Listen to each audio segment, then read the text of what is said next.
Si es que te Bueno, lo quitas. Sí, es que... pues vamos a empezar el tercer bloque, que es un bloque interesante. Los 4 ponentes del tercer bloque son ponentes complementarios. Claramente, va a haber 2 intervenciones que giran en torno al ciclo de vida, una desde el punto de vista del LCA, del análisis de ciclo de vida, otra desde el punto de vista del análisis de costes en el ciclo de vida. Y luego va a haber 2 intervenciones que podemos ubicar en el espectro de la eficiencia. Una de el uso eficiente de los recursos primarios, nos van a explicar el gas, cómo se puede utilizar eficientemente el recurso gas, y luego nos van a explicar también cómo se puede utilizar eficientemente sistemas de climatización integrados en elementos estructurales, sistemas de climatización de bajo impacto.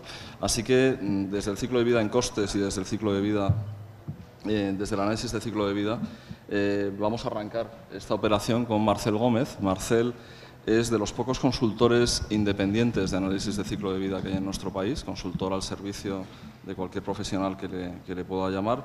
Es director de su propia consultoría ambiental desde hace ya una decena de años, verificador de sistemas de declaraciones ambientales de producto dentro del sistema EPD sueco. Además, él es editor en lengua castellana de la base de datos de análisis de ciclo de vida EcoInvent, es miembro de la Unión de Laboratorios y Expertos en Materiales de Construcción, Sistemas y Estructuras, RILEM, y es miembro del Comité Técnico de Evaluación Ambiental de las Estructuras de Hormigón hacia una construcción sostenible, que es un comité internacional también. Marcel nos va a hablar de las herramientas de ECV para la mejora de la eficiencia energética y la reducción del impacto ambiental en la construcción. Pues gracias por la introducción. Y bueno, solo puntualizar que hace 6 años que tengo la empresa. Bien, 6. Espero llegar a los 10, pero de momento pues en 6. Entonces, bueno, el objetivo de esta presentación es explicar qué herramientas desde análisis de ciclo de vida tenemos para reducir el impacto ambiental de edificios, pero no solo edificios, sino tanto edificios como componentes, como puedan ser materiales, sistemas, como pueden ser sistemas de calefacción, o yendo más allá de edificios, como pueda ser el urbanismo. Entonces, primero una pequeña presentación de nuestra consultoría. Entonces, bueno, como he comentado, pues se fundó en el 2006 y nos dedicamos a ofrecer soluciones basadas en análisis de ciclo de vida para problemas medioambientales, tanto de empresa privada como pública.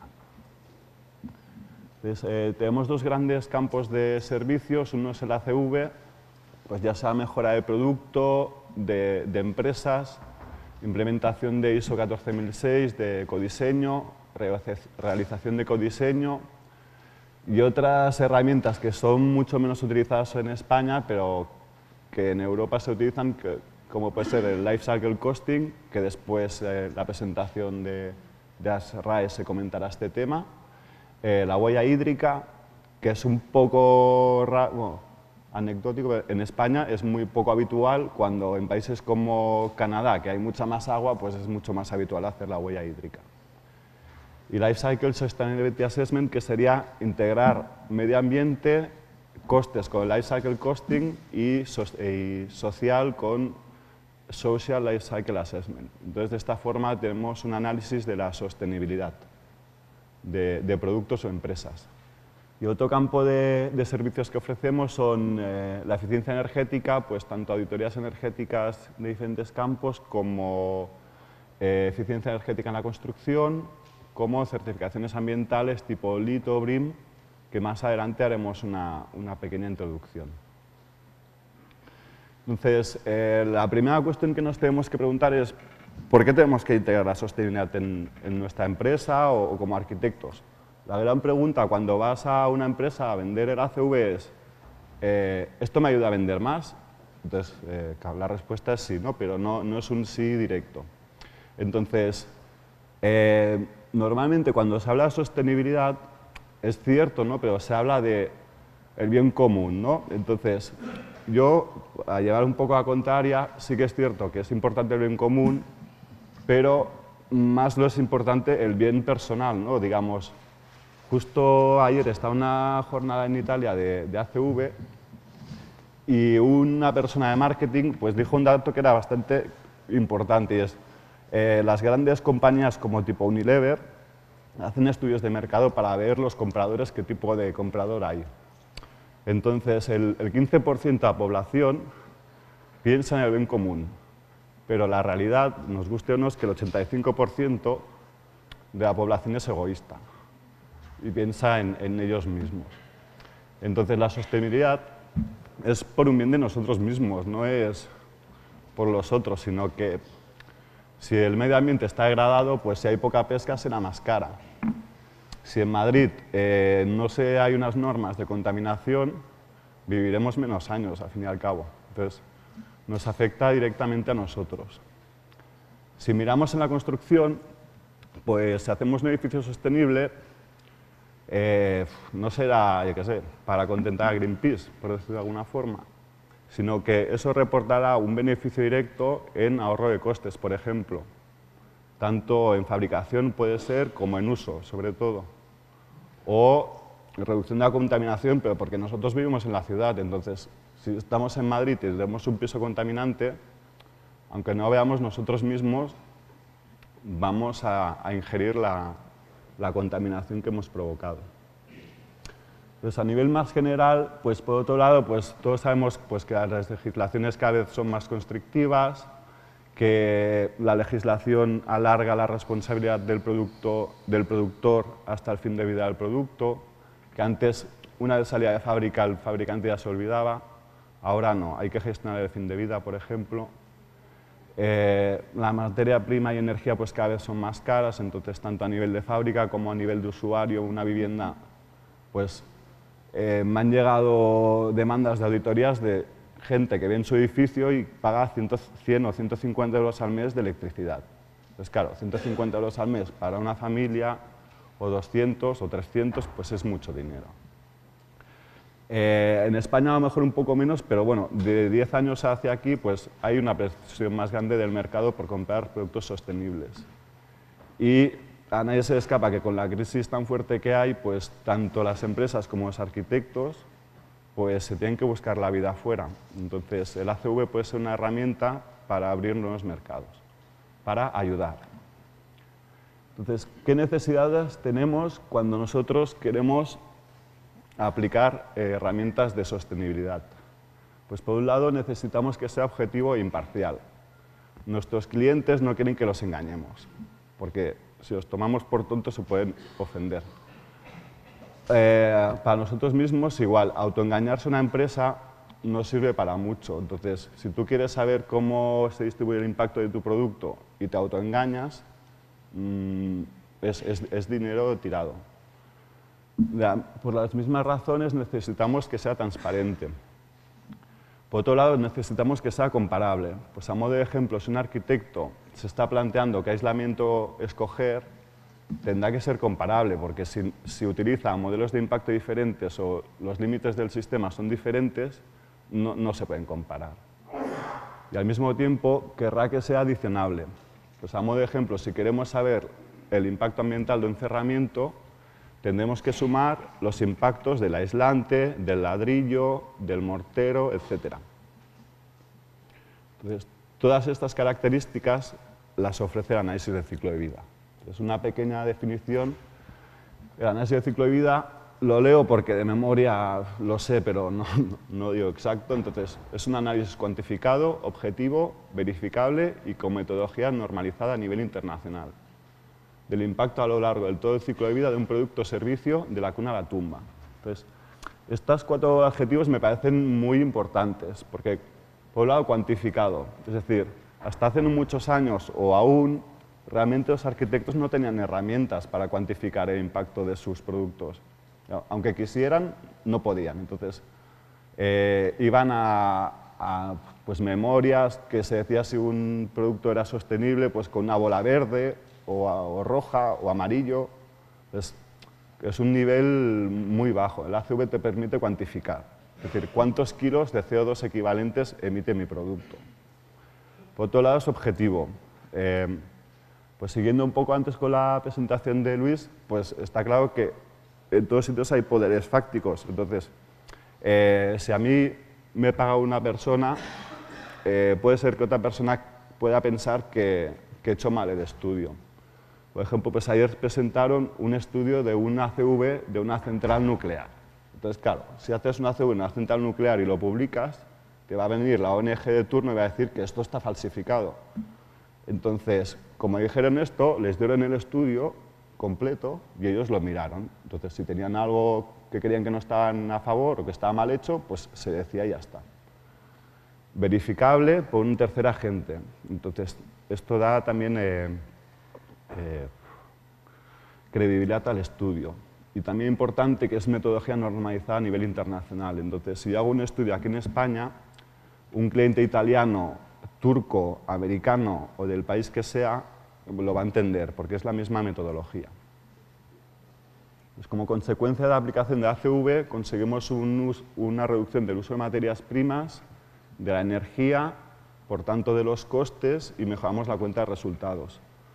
Otro punto que a priori no parece tan evidente, pero que lo es que en países como Francia o Suecia la práctica es común. Entonces, prácticamente todos los productos de la construcción en Francia tienen su EPD, hay como 1000. Entonces, si un fabricante quiere exportar a Francia, si no tiene la EPD, aunque no sea obligatoria, está claramente en desventaja competitiva. Una característica importante de la ACV es que se asocia a la función de un producto, no al producto en sí o el servicio. Pues, por ejemplo, si miramos sistemas energéticos, lo que nos interesa no es comparar la caldera, lo que nos interesa es poner 100 metros cuadrados o un metro cuadrado de vivienda a una temperatura de confort. De esta forma podemos comparar pues, geotermia con gas natural, con geotermia con aire, con distribución por suelo, etc. Y también permite un análisis holístico sobre el medio ambiente. Como antes ha comentado bien Luis, la certificación energética de edificios se centra solo en el cambio climático.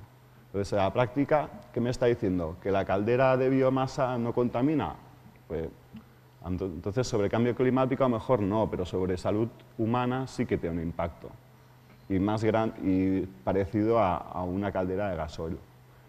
Entonces, el ACV nos permite tener una visión holística del medio ambiente que se resume en 4 grandes bloques, que son salud humana, cambio climático, calidad de los ecosistemas y agotamiento de recursos naturales. Y por otro lado, el ACV hasta el día de hoy, y aún a día de hoy, se te da la idea que es muy caro y muy complejo. Entonces, si un ACV lo haces de todo, si miras pues, el impacto de la máquina que ha hecho la máquina, pues entonces sí que es muy caro. Pero se puede hacer, no hace falta hacerlo de todo, te puedes centrar sobre una etapa de ciclo de vida si quieres. Si tú solo quieres analizar la etapa de fabricación de materiales, lo puedes hacer. Si te quieres focalizar con el cambio climático y no mirar la salud humana, también lo puedes hacer. Entonces, quiero decir es que el ACV no es una herramienta de todo o nada. Tienes unas bases de datos y unos modelos de impacto que los puedes utilizar para todo el ciclo de vida o de forma parcial. Aquí una pequeña explicación de qué es el ciclo de vida. Entonces, es tener en cuenta todas las etapas desde la extracción de materias primas, la manufactura de estas materias primas. Pues, si contamos un edificio sería extracción de la bauxita para hacer el aluminio, la fabricación de aluminio, ladrillo, calderas, etc. El ensamblaje, el transporte, la etapa de uso, que en la construcción pues, es dominante, pero en edificios que no son muy eficientes, y el fin de vida, que la construcción también es un punto que está olvidado, que luego entraremos un poco. Entonces, el ACV se puede aplicar a diferentes niveles de aplicación. Aquí se me pasó de poner los nombres, pero bueno. El ACV se puede aplicar tanto a nivel de materiales, ¿vale? Se puede aplicar a nivel de sistemas, por ejemplo, pues cerramientos, sistemas de calefacción. Antes, cuando he dicho materiales, es a nivel de producto, porque pueden entrar tanto materiales como radiadores o aparatos de distribución de calor, como calderas, que sería producción de calor, como el transporte. Todo esto, si lo juntamos, hace, por ejemplo, pues el cerramiento. Un cerramiento está hecho por diferentes materiales que han tenido un transporte, etc. O un sistema de calefacción. Pues el sistema de calefacción tiene la generación, la distribución, etc. Tenemos también a nivel de edificio, que sería la conjunción de los diferentes sistemas, cerramientos, sistemas de calefacción, refrigeración, etc. Y si juntamos edificios con iluminación pública, con gestión de residuos, tenemos nivel de urbanismos.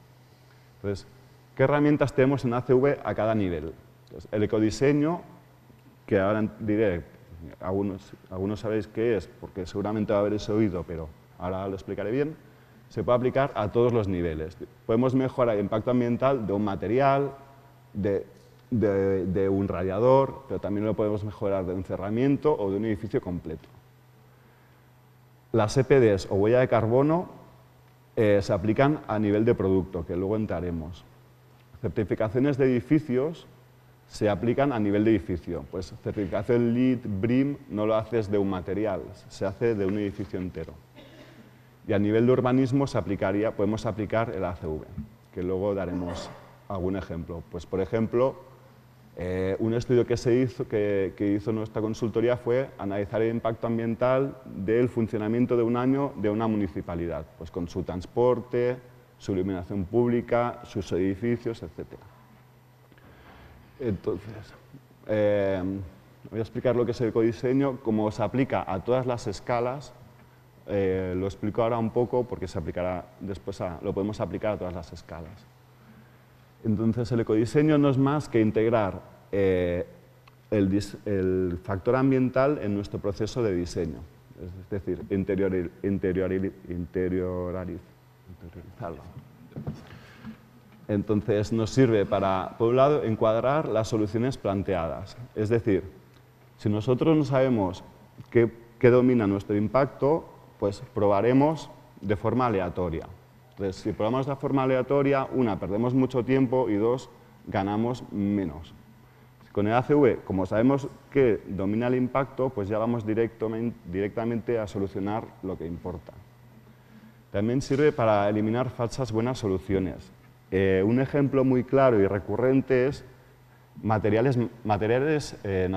O sea, natural o artificial, eso no tiene nada que ver con la sostenibilidad. Luego habrá un ejemplo que sale que el corcho como aislante contamina más que el poliuretano. Entonces, sé que queda polémica, pero a veces pasa. Validación de decisiones definitivas. Como cuantificamos todo, pues decimos si esto realmente es verdad o no, lo que decimos. Y como tenemos datos de todo, es una herramienta muy potente para la comunicación medioambiental. Tenemos datos de todo, entonces podemos expresarlo de esa forma que nosotros creamos más conveniente.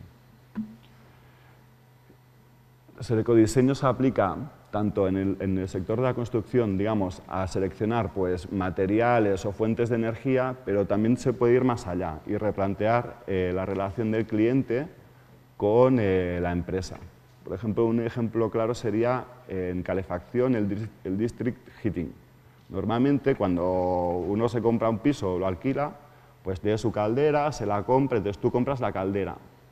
Pero tú no compras kilocalorías, no compras calor. Con district heating, pues hay una caldera central que, pues será, no sé, el caso típico es una central de incineración, entonces compramos kilocalorías, compramos el servicio, no el producto. De esta forma, ya el que hace el district heating se encargará de que sea todo eficiente y que funcione. Y nosotros nos saldrá más barato y tendremos menos complicaciones. El ecodiseño lo que nos permite es pasar de una política defensiva, pasiva y defensiva a una activa y ofensiva. Entonces, si nosotros no hacemos ACV, que la sostenibilidad, pues si el código técnico nos obliga a una conductividad mínima de tanto, pues ponemos esa conductividad y ya está, que es lo que habitualmente se hace.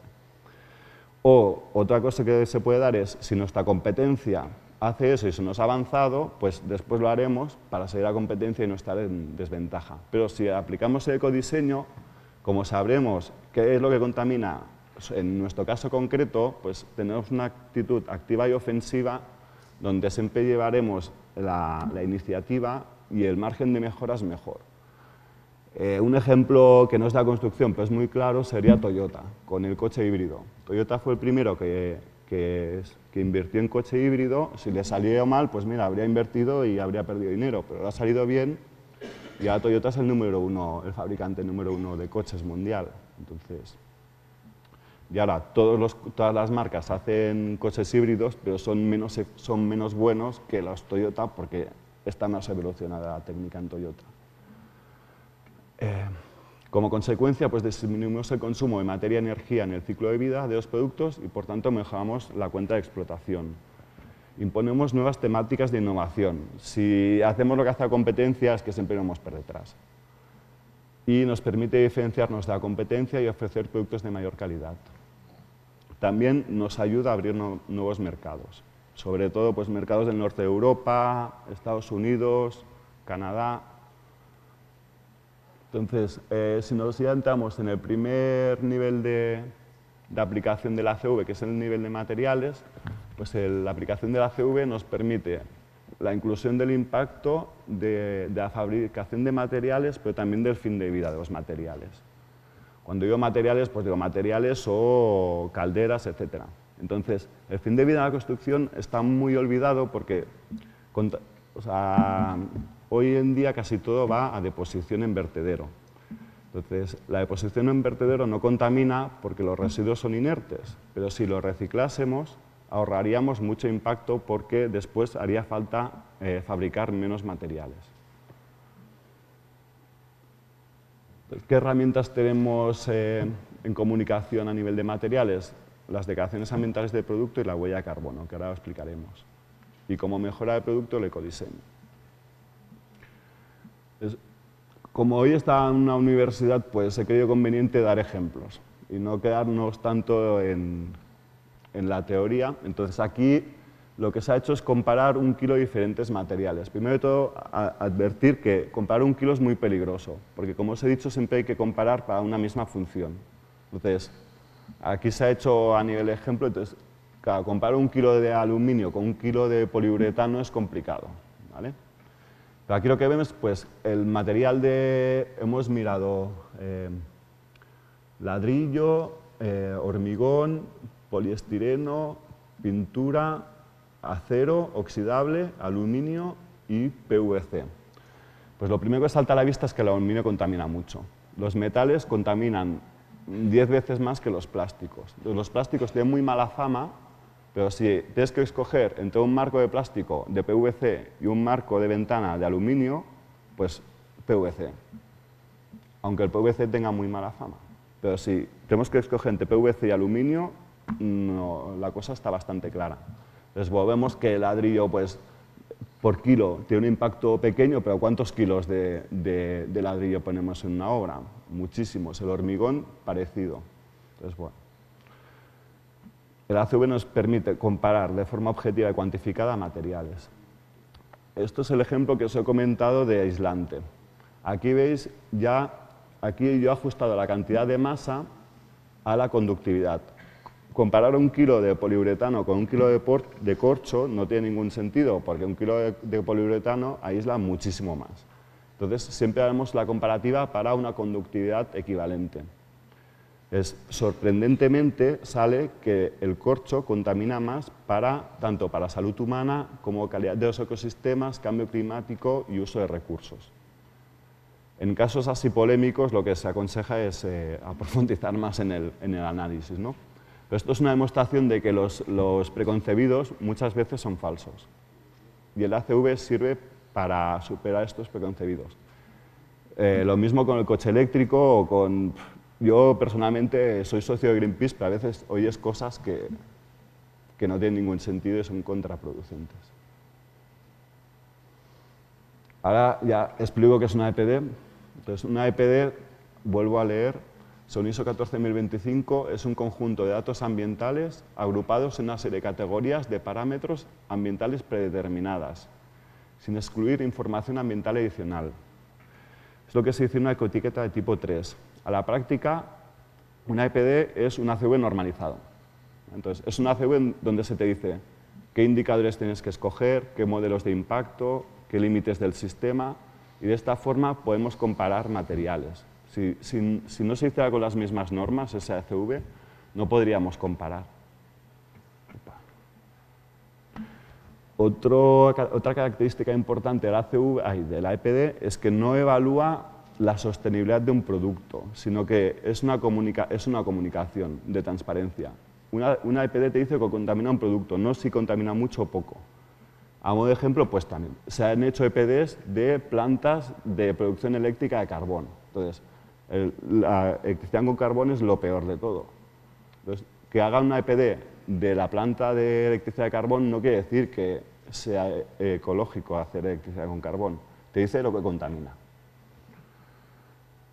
Una EPD incluye la huella de carbono, es decir, sin coste extra, un indicador es la huella de carbono. Entonces, una huella de carbono es un ACV capado, entre comillas, con un indicador solo que es la huella de carbono. Entonces, en España se han hecho 20 EPDs. Entonces, claro, estamos un poco atrasados, por decirlo de alguna forma. En Francia es un sistema solo de productos de la construcción y hay 1000. Entonces, si entráis en una base de datos que se llama inies.fr, ahí tenéis acceso a 1000 EPDs, con lo que podéis introducir el impacto ambiental en vuestros diseños. Con el sistema sueco pues hay unas 400 sobre diferentes categorías de producto. El sistema Alemán de la construcción pues también tiene muchas. Entonces, nosotros tenemos 20 productos de todo el sistema económico. Entonces, bueno, se está desarrollando, pero vamos un poco atrasados. ¿Esto qué quiere decir? Que a la práctica, un arquitecto que quiera construir en Francia seguramente tendrá que introducir sistemas de ecodiseño, porque si no tendrá difícil para ganar concursos. Un fabricante de productos de la construcción que exporte a Francia, en voz del Comité Técnico de la Asociación de Fabricantes de Productos de la Construcción en España, no vende. Si no tiene la EPD, no vende en Francia. Pues la EPD añade una nueva dimensión al mercado, dando beneficios tanto para el consumidor como el fabricante. Para el consumidor está muy claro porque le das información, entonces puede escoger con razón de conocimiento. Para el fabricante, a priori, no parece tan claro, pero una EPD te permite conocer tu sistema de producción. Muy bien. Una vez conoces tu sistema de producción y de todo tu ciclo de vida, sabes lo que contamina más. Una vez sabes lo que contamina más, puedes hacer acciones de mejora que repercutirán en ahorro de energía y materiales y seguramente puede que en aumento de ventas. Entonces, sí, es un gasto, pero que da beneficios en los dos sentidos. Un problema que hay con las EPDs es, como pasa en muchas cosas, la multiplicidad. A nivel mundial hay multiplicidad. Hay el sistema francés, el sistema sueco, el alemán, el de AENOR, el DAPCE de Cataluña, bueno, de la construcción. Entonces, si a nivel europeo mundial hay problema de duplicidad, pues en España, como ha pasado varias veces, pues también. Entonces, en Cataluña se hizo un sistema sin estar coordinado con España, con Madrid. AENOR ha hecho su sistema y de mientras ha venido el sueco, que es el que está más implementado. Entonces, bueno, es lo que hay. Entonces, el que está más reconocido a nivel internacional es el sistema sueco. Entonces, a la práctica, pues cuando una empresa hace una EPD es raro que sea para el mercado español, normalmente es para exportar. Entonces quieren un sistema que sea reconocido en todo el mundo y normalmente van al sistema sueco. El sistema de AENOR ahora está en desarrollo, pero yo no conozco en profundidad y no quiero hablar de lo que no conozco. Una huella de carbono, también definición, es la totalidad de gases de efecto invernadero emitidos por efecto directo e indirecto. Entonces, a la práctica es un ACV capado con un indicador. Ahora voy rápido porque me queda muy poco tiempo. Entonces, también hay una multiplicidad de sistemas, que tampoco es que uno sea mejor que el otro. Entonces, si aplicamos el ACV a nivel de soluciones constructivas, pues nos permite también lo mismo, comparar cerramientos, por ejemplo, o comparar soluciones constructivas. Esto lo podemos hacer a partir de EPDs. ¿Vale? Si tenemos las EPDs de los diferentes materiales, podemos sumar y saber el impacto de la fachada. Otro mito que se rompe con el ACV. Lo ecológico es caro. Falso. Si tú sabes lo que contamina, al final esto es un estudio de arquitectos de Barcelona. Se analizó los diferentes tipos de fachadas que ellos utilizan. Al final las más sostenibles eran el edificio de viviendas tradicional con un buen aislante, con una proporción del 30% de ventanas bien aisladas, o sea, lo de toda la vida, pero bien hecho, y eran de los más baratos. Fachada metálica es un edificio emblemático de Barcelona y ya veis, más caro y más impacto. También sirve ACV para comparar sistemas energéticos de una vivienda. Con el ACV realmente podemos analizar lo que queramos.